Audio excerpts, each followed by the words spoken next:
Appendix 8 Bhava Tanha and Vibhava Tanha. Translation of the three kinds of craving, Kama Tanha, Bhava Tanha and Vibhava Tanha. Especially the second and third kinds may cause problems due to insufficient understanding of these terms and conflicting opinions. The following points may help clarify this matter. Although there are suttas in which the three kinds of craving are clearly mentioned, for example in the Dhammacakkappavattana Sutta, the Sangiti Sutta and the Dasuttara Sutta, nowhere in the suttas are the definitions for these three clearly outlined or directly addressed. We therefore must depend on the explanation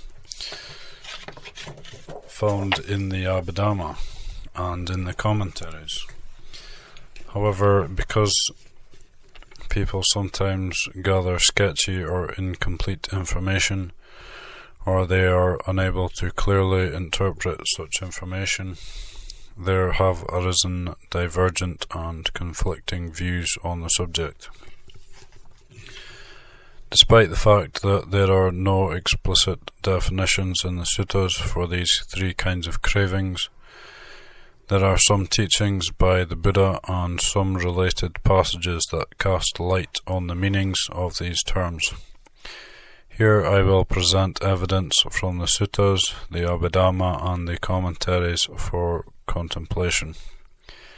The Buddha mentions the three kinds of craving in the Tanha Sutta of the Iti Vuttaka. Although he does not present explicit definitions, he utters a verse that can be used to further understand their meanings. A literal translation of this sutta, free from commentarial interpretation, appears as follows.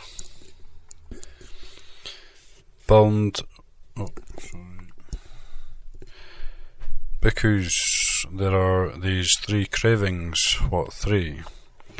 The craving for sense pleasures, the craving for existence, the craving for non-existence. Bound with the bondage of craving, people's minds delight in becoming and non-becoming, bhava bhave. Bound by the fetters of Mara, with no safety from bondage. These beings go through the cycle of rebirth, headed for birth and death. But those in the world who have destroyed craving, free from the craving for becoming and non-becoming, reaching the end of the taints, have gone to the other shore. Another sutta in the Iti Vuttaka describes the two views, Bhavaditi and Vibhavaditi, and by doing so it indirectly describes Bhavatanha and Vibhavatanha as well. Bhikkhus, both devas and humans are possessed by two views. Some are bogged down, some overreach, while those with vision see. And how monks are some bogged down. Devas and humans delight in becoming, Bhava Rama. Rejoice in becoming, Bhava Rata. Take pleasure in becoming, Bhava Samudita.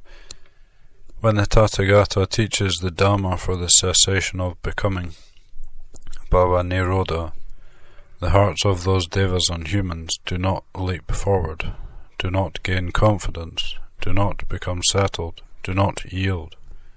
Thus some are bogged down. And how monks do some overreach?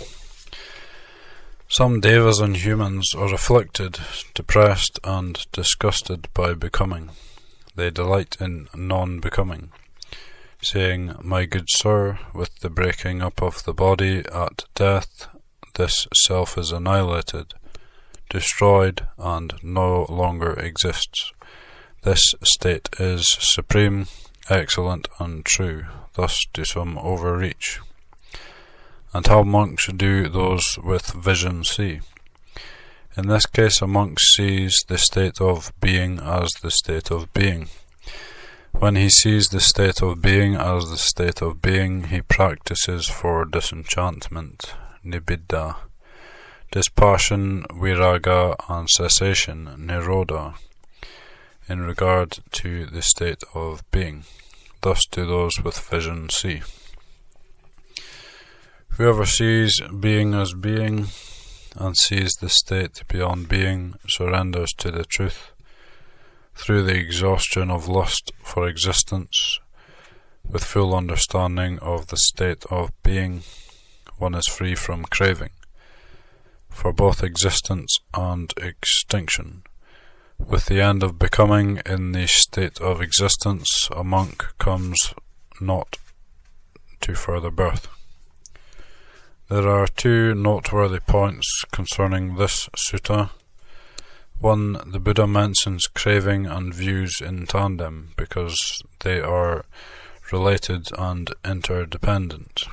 One type of person delights in becoming, yearns for existence, bhava rama, and bhava abhirama equals bhava tanha, and holds the firm conviction that this state of existence is desirable and is a place of stability for the self, bhava ditti.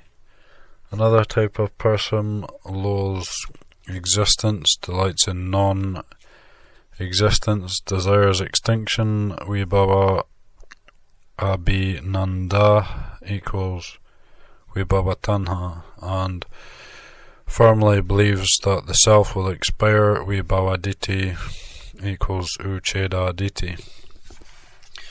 2. The sutta differentiates between vibhava, the absence of existence, non-existence, extinction, which is a belief connected to wrong view, and bhava nirodha, the end of becoming, which is the goal of Buddha Dhamma. Vibhava is the opposite of bhava. These are the two extremes explained in this sutta. Some people get stuck at the extreme of becoming, others at the extreme of extinction. The Buddha taught the escape from these two extremes. His teachings emphasize bhava nirodha, which does not fall into either extreme but rather rests in the middle. If one understands this concept, then one understands the middle teaching and the middle way. Craving and views are distinct qualities, and yet they are very similar. They are often paired and they are interdependent. When one views something in a positive light, one wants to acquire that thing. When one wants to get something, one sees it as something worthy of getting, and due to a lack of understanding of the object, one creates various opinions about it. In the definitions of craving below, ditti is used to clarify the meaning of tanha. A particular kind of craving is directly related to a particular kind of view. This explanation, notwithstanding, craving and views should be recognized as two distinct qualities.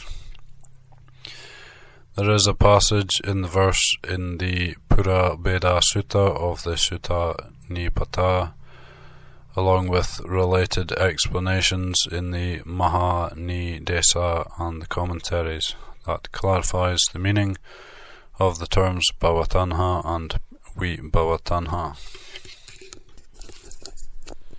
One who understands the truth, who is independent, free from craving and views, who does not rely on anything, whose mind is emancipated, has no craving for existence or non-existence, such a person I call one who is calmed. The important clause in this passage is bhavaya vibhavaya va tanha, which can be divided into bhavaya tanha, craving for existence, and vibhavaya tanha, craving for non-existence. These two terms are expansions on the terms bhava tanha and vibhava tanha. The Mahanidesa interprets this passage of the Sutta Nipata by defining tanha as the craving for sights, smells, sounds, tastes, tactile objects, and mental objects, and it interprets bhavaya and vibhavaya in several ways. One bhavaya is equivalent to bhavaditi, and vibhavaya is equivalent to vibhavaditi. 2 bhavaya equals sasataditi, and vibhavaya equals udechaditi. This interpretation is essentially the same as the preceding one. 3. Bhavaya is defined as craving for repeated existence, for repeated spheres of existence, gati, for repeated arising, for repeated rebirth, for repeated birth of an individuality. In this third interpretation, vibhavaya is not mentioned, but based on the 3 definitions of bhavaya, one may define bhavaya as the craving for non-existence or for extinction. The Abhidhamma offers several definitions for tanha. In some places, only bhava tanha is explained, in which case it is paired with a jiva. Of these 2 qualities, what is bhava tanha? Pleasure in existence, delight in existence, enjoyment in existence, desire for existence, love for existence, craving for existence, infatuation with existence, obsession with existence. This is called bhava tanha. Another passage explains the 3 kinds of cravings thus. Of these 3 kinds of craving, what is craving for existence? Bhava tanha. Desire, infatuation, delight, satisfaction, enjoyment, fascination, and mental preoccupation, accompanied by views of existence, bhavaditi. This is called craving for existence. And what is craving for non-existence? Vibhava tanha. Desire, infatuation, delight, satisfaction, enjoyment, fascination, and mental preoccupation, accompanied by views of annihilation, udechaditi. This is called craving for non-existence. Craving apart from this is called sense craving, kamatanha. Alternatively, of these 3 cravings, what is sense craving? Desire, infatuation, mental preoccupation accompanied by the elements of sensuality, kamadhatu. This is called sense craving. Desire, infatuation, mental preoccupation, accompanied by the fine material and immaterial elements. This is called craving for existence. Desire, infatuation, mental preoccupation, accompanied by views of annihilation. This is called craving for existence. The commentary to the first sutta from the Iti Vuttaka mentioned above explains bhava bhave as the mind entangled in minor and major states of existence, and offers another definition for bhava as an eternalist view and abhava as an annihilationist view. The mind is entangled with existence and non-existence in an eternalist viewpoint and an annihilationist viewpoint, and thus bhava and vibhava here refer to bhava tanha and vibhava tanha. The commentary to the second sutta from the Tiwutaka mentioned above explains bhava bhave as minor and major states of existence, or an adherent, say, to an annihilationist view. Another section of this same commentary explains bhava bhavo thus: bhava equals sampati, prosperity, growth, and abhava equals vipatti, decrease, decline. The explanation of the Pura Beda Sutta, found in the commentaries of the Sutta Nipata and of the Maha Nidesa, offer this interpretation. Bhavaya vi bhavaya vati sasataya uchedaya va. This interpretation can be translated as craving for existence or non-existence, that is, for permanence or for extinction. Some translators add the passage for an eternalist view or an annihilationist view here to correspond with other texts. The commentary of the Paticcasamuppada gives two clear explanations of the three kinds of craving,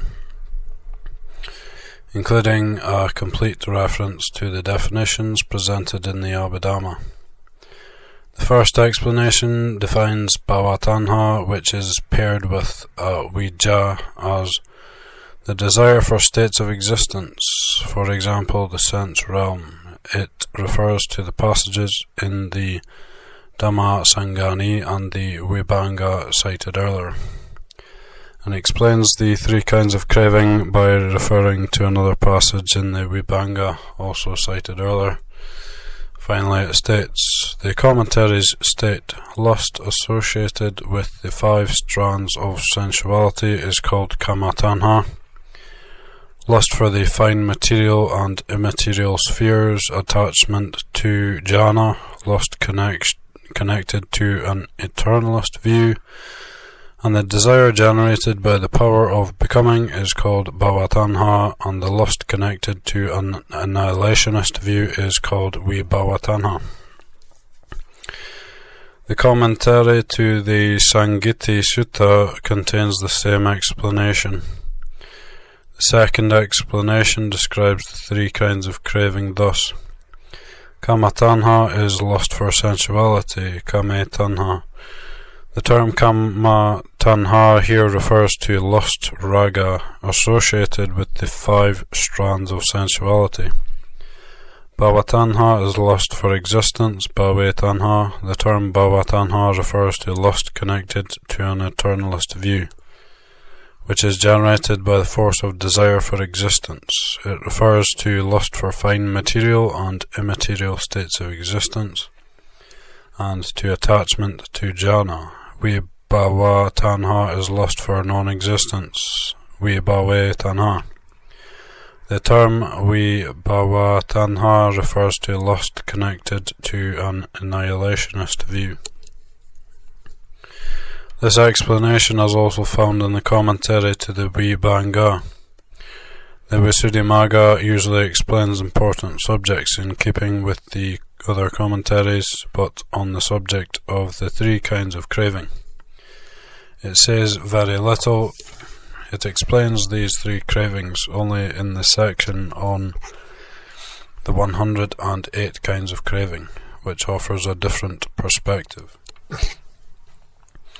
Each of these 6 kinds of craving for sights, sounds, smells, tastes, tactile objects, and mind objects is reckoned threefold according to its manner of occurrence, as sense craving, craving for becoming, or craving for non-becoming.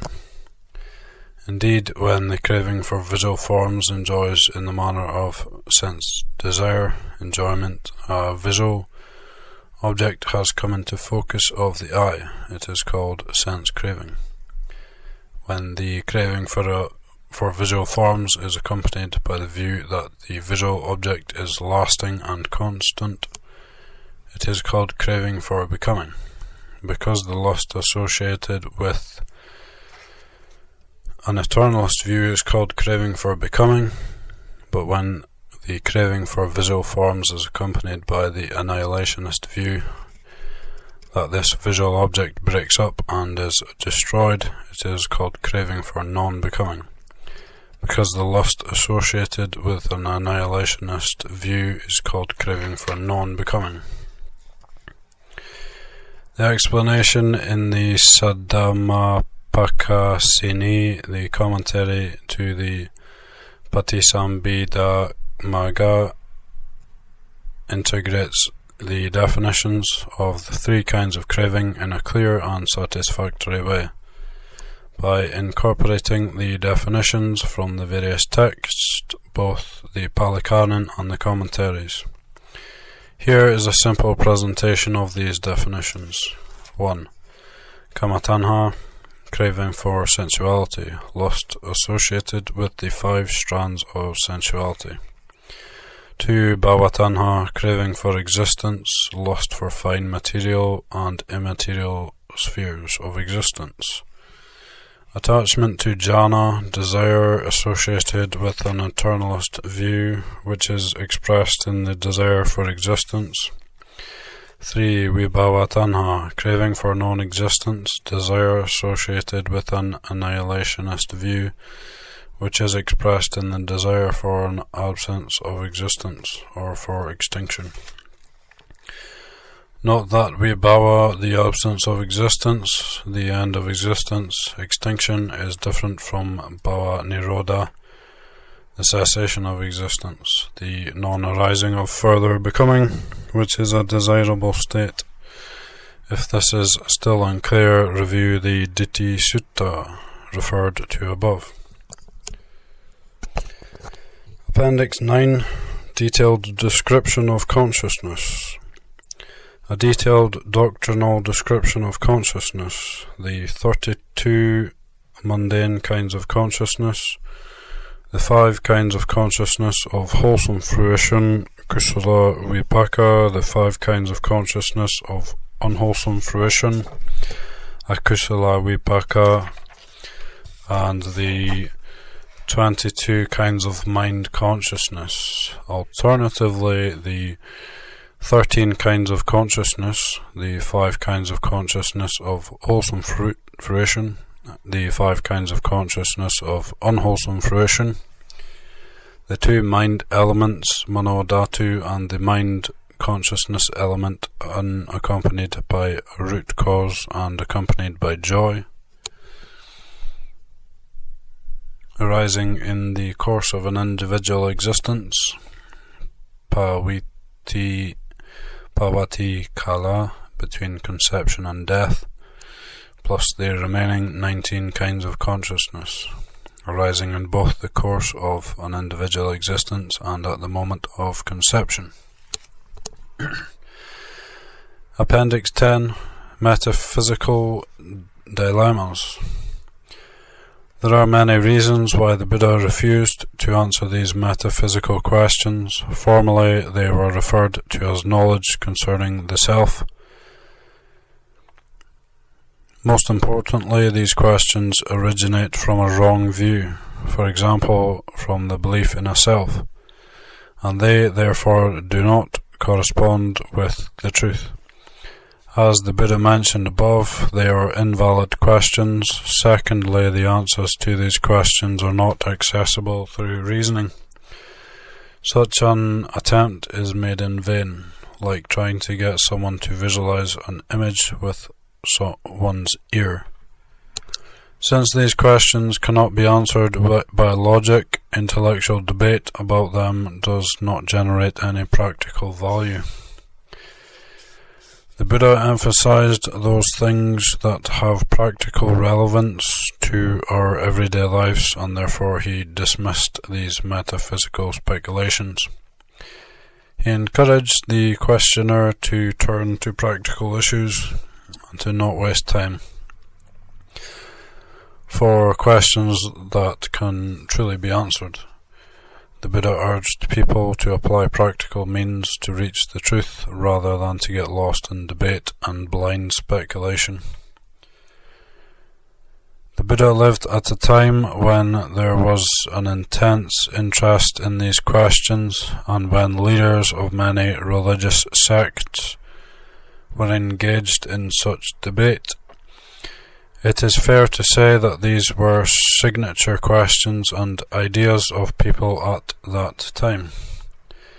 People, however, were so preoccupied by these questions that they became alienated from the truths of their own existence. There being no benefit to engaging with these people at this level of debate, the Buddha's strategy was to remain silent, thus not fueling the debates and instead spurring people to turn to those things he was teaching. See chapter 19 of Buddha Dhamma on the Four Noble Truths. Okay. So this ends the chapter on dependent origination, chapter 4 of the Buddha Dhamma, the laws of nature and their benefits to life, by Bhikkhu P.A. Payuto, translated by Robin Philip Moore and read by myself, Panya Waro, Martin Ferries, currently at Wat Mahathat, King's Bromley. Hope you enjoyed this reading. Thank you very much for your attention. Sadhu.